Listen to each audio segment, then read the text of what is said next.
Hey everyone, there's something that I just wanted to get off my chest with you guys. Like it's involving beading, and it's instant gratification. We all love it. I love it. I'm sure you guys out there love it. And I can remember a time whenever I used to make jewelry and I would spend hours putting together little seed beads into a bead woven piece. And I think I've approached that time in my life currently to where I just love instant gratifications and I like seeing something made in minutes. Luckily, I have the perfect project for you. My name is Nilay Patel. I'm the owner, designer, and educator of SilverSilk and more, and it's my pleasure to bring you another fabulous tutorial. If you are curious about what I used for this tutorial, you can check out the video description, and there you've got the entire list of materials, a little bit of key descriptors for the project that I'm going to be making for you today in the theme of instant gratification. If you're looking for more inspiration, you can definitely check out my Instagram page and follow it. And while you're over on the YouTube, please do subscribe to my channel and give it a giant thumbs up. I'm really excited to teach today's project because it is fun and easy to do, especially with wire wrapping, which has become quickly one of my favorite things to do. So let me pan over to the finished photo, and we're going to pan over to my table. And I like to start out with what tools I'm using first. So here I've got a pair of Lindstrom cutters. I use these for just about everything except for memory wire.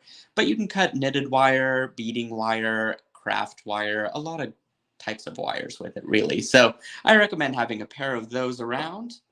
I've got my Weber's chain nose pliers and my Weber's wide flat nose pliers, really. And I really need to dip these again in some tool magic because that coating is starting to wear off as I've been crimping quite a few of my findings with it. These are perfect for SilverSilk findings. You can really use the length and the width of the chain nose pliers here, or the wide nose pliers really, to get a good grip on my findings, and the tool magic that I happen to coat these pliers with protects it from any scratching or marring that may happen as you are crimping. So I recommend having a pair of those. And then I've got a pair of Loop-Right pliers. These are from Beadsmith, and what I love about this is that it has measurements in millimeters according to the size of the loop that you want to make. In the case of our project today, we're going to be making a 8mm loop, and so we'll be using the bottom part of this plier to make our loop. So that's pretty much the tools I'm using, and then as far as materials go, you'll want a package of some clasp that you like. Here I'm just going to be using the lobster claw, and it comes with a couple jump rings. You're going to want some double strand end caps, just two. And then you're going to want some metallic copper capture chain. I'm only using about 16 inches of this, give or take. This comes in a 3-feet spool, so you'll be really able to make quite a few bracelets with this, depending on how you want to maximize the chain to work for you. And I went ahead and pre-cut my chain into about an 8-inch length. You can always cut away, but you can't really add on. So I like to err on the safer side and just cut a little bit of extra chain just in case. Give some nice room there just for any sort of measurements that happen that you might not have accounted for. I've also got this really pretty stone. It is a mystery stone because I'm not really quite sure what it is. And maybe some of you guys that might watch this on YouTube, comment below to see if you know what stone this is. It's a very pretty stone, though, I will say. And it just stuck out to me, and I thought, you know, this would be great for this sort of project, and you can probably use any kind of bead that you want, especially if you're making a friendship bracelet, and there's a special bead that you might want to use that makes you remember, or I don't know, just something familiar that relates back to the friend or loved one that you're giving it to. So that's where I think that versatility is great. And then I'm using 20 gauge wire. Here I've got about 7 inches of 20 gauge copper wire. And here I have 26 gauge copper wire as well. And I've got about 18 or so inches to work with. So very thin and very flexible for sure. So two great wires to have. So let's go ahead and get started. What I'm going to do is create essentially a wire wrap loop on one end. So I'm going to go ahead and insert it into my loop right pliers. And I'm going to just follow that 8-inch, the 8mm. 8-inch would be quite a big loop, wouldn't it? The 8mm sized loop all the way around until I get my wires to cross nicely. This just basically starts to look like a very large wire wrapped loop, or a large simple loop even. But you can see that I've got this nice, really straight angle going with my bend, and I've got my loop off there to the side. So now I'm just going to go in with my chain nose pliers. I'm going to grasp it. Here, I'm going to do a slight angle there so you can see. I'm going to grasp it right where that intersection happens. And I'm just going to twist back a little bit so that my loop now becomes centered. Once I've done that, you can actually go back into your pliers if you want to keep it nice and round, and then just finish out that loop one more time. And you'll see that now my loop, instead of being off to the side, is now centered. Once I've done that, I can grasp right where the neck is with my chain nose pliers, and then just start to fold that extra little bit of wire around and coil it around the neck there. And you've basically got yourself a very handsome looking round loop that's been wire wrapped. You'll want to trim it at an angle with your cutters, and then just kind of crease it in and pinch it in with your chain nose pliers so that you get a nice smooth coil there. Nothing should be sticking out. Okay. And I'm going to now insert my stone. So I need to make sure that the end here is straight. You can use some nylon jaw pliers if you want to straighten out the wire. Luckily, this was already in pretty good shape. Okay, I'm going to create a similar loop on the other side of it now. So I'm going to crease this down, give myself a nice little 90-degree angle there. And then the same process, although I'm going to do something a little different to make it a little more comfortable for me. Once I've already creased it, I don't have to go back in and worry about breaking the neck with the second process, because I've essentially already done that. So I'm going to just go in with my pliers here around the 8-inch, I keep saying 8-inch, the 8mm mark.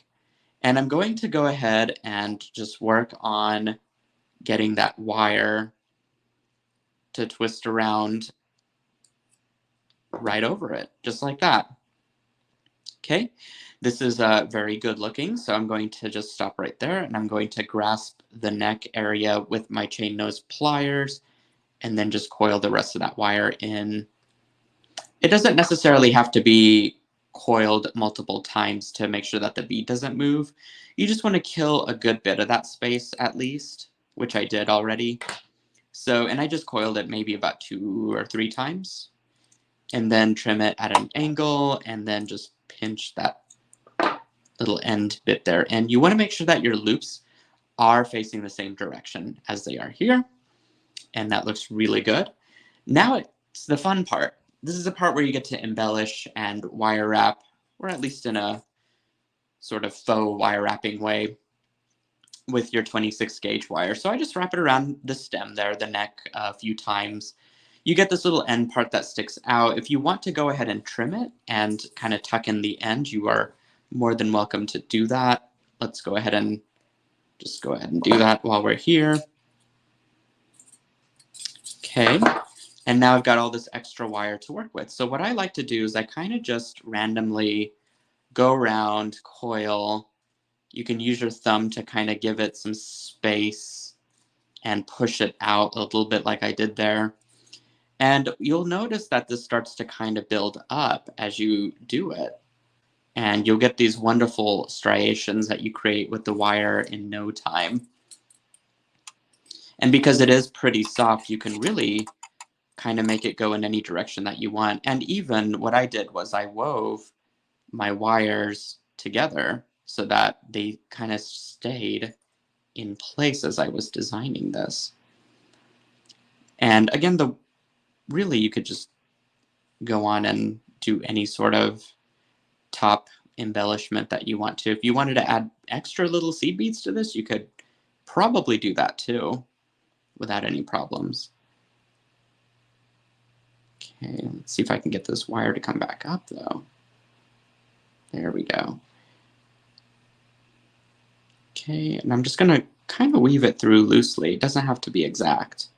Again, this is just freeform wire, crazy fun wrapping. Again, just to embellish it, we're not really focused on any specific design or anything. It just has to look nice and organic and natural, you know, as such. Maybe I'll do one more. While we're here, I've got all this great wire to work with. I still want to be able to see the stone through the wire wrapping, so I don't want to get too carried away.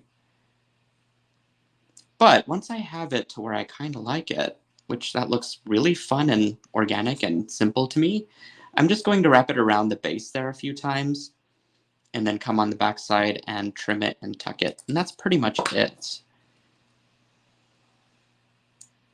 You can really get some fun shapes in there and then start to make out shapes like you would in the clouds and see what you can get out of it. Okay, that looks really good. I'm just going to scoot all this stuff to the side here and then start to work on my knitted wire now. If you know your wrist measurement, you'll know that you can half this and then kind of get an estimate for the band that you're wanting to make, or the size of the band at least. I went ahead and pre-made one here, so I'm going to show you how to do that and crimp this other one, and then I'm going to show you how to attach these to your stone pendant. But really what I want to do is just make sure that these match up in size, because this is measured to the size of my wrist currently. And I wear probably about a 7.5 inch bracelet, so I kind of want to trim this down just a smidge. Let's see, let me get that measurement again because I picked it up a little awkwardly there. Within the end cap, you want to make sure that you have at least 2 beads to work with extra from where you're going to cut it. So I need to trim it off right there.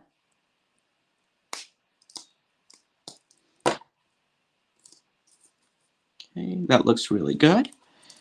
So what I do is I just kind of stretch out the chain a little bit to help it relax, and then you can go back in and with your nose pliers, you can pluck away any of these extra little wire bits that come out.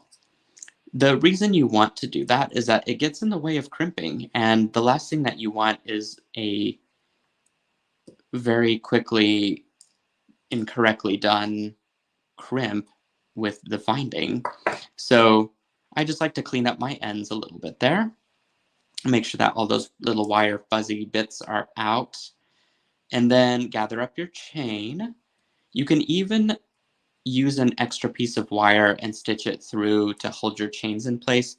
I think because I'm just using the 2 right now, it's not that big a deal for me to do that. But the other thing I want to do is also open up my end cap just a little bit.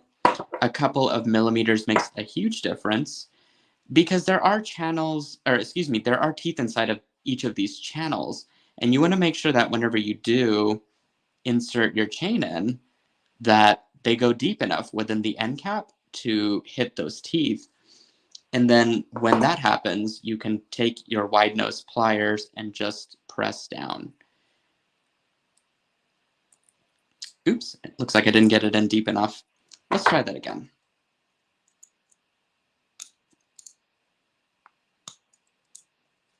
Luckily, you can do this a couple times and not worry about scratching your finding or anything. Sometimes I know that happens, or, you know, that it could happen if you're having to crimp multiple times. And I've got a little bead sticking out there, so I'm just going to trim that off too. And looks like I missed a couple wire fuzzies there. So try this again, you guys.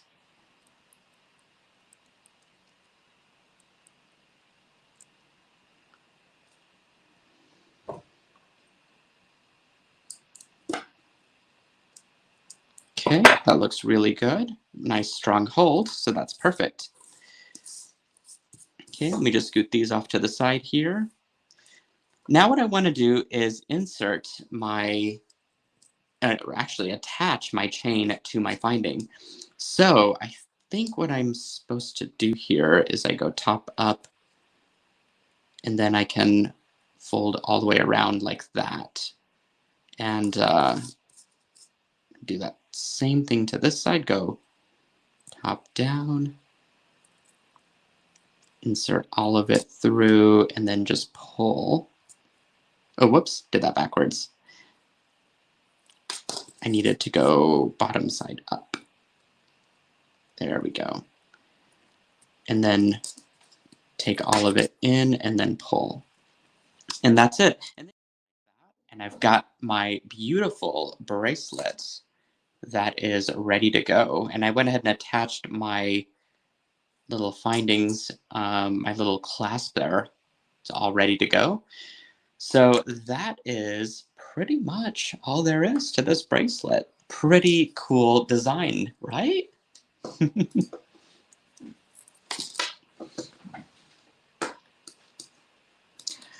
All right, guys, I hope you enjoyed this tutorial as much as I did teaching it to you. I think this is such a clever, fun, easy design that you can do with probably some of the same beads and wire that you have in your personal inventory. Just grab some capture chain and some end caps and you are ready to go. If you wouldn't mind giving my YouTube channel a giant thumbs up and subscribe to the channel, that would be amazing. The subscriptions and the thumbs ups and everything, just it makes a huge difference for the channel. It keeps it going. So I would greatly appreciate it. And then secondly, if you're looking for more inspiration, you can check out and follow my Instagram. There I've got a ton of video and reels and all sorts of fun inspirational ideas for SilverSilk. And again, my name is Nilay Patel. I'm the owner, designer, and educator here at SilverSilk and More. Always bringing you guys fun, fabulous tutorials. And I will see you again at the next one. Take care.